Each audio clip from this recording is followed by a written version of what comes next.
Tonight, we are talking about a performance so dominant it made the rest of the field look like they were on a Sunday drive to church.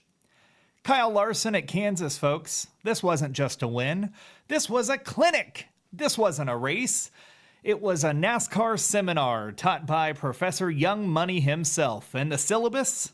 It read, how to lead 221 laps, get paid, and still be home in time for dinner. Larson didn't just lead most laps of the race. He led nearly the entire state of Kansas. He led 82.8% of the laps. That's 221 out of 267. And at that point, the pace car was just begging him for an autograph.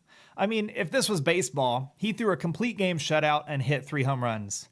If this was football, he'd be throwing touchdowns, running them in, and calling the plays from the booth at the same time.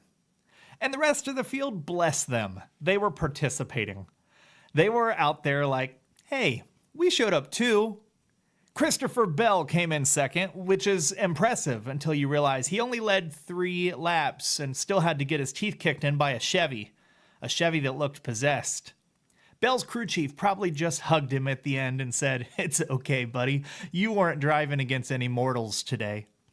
Now, I don't want to say the rest of the drivers gave up, but by lap 150, I swear to God I saw Chase Briscoe trying to get a quote for AAA roadside assistance just in case. And speaking of Briscoe, man, he did do well. He came all the way from 19th to 4th.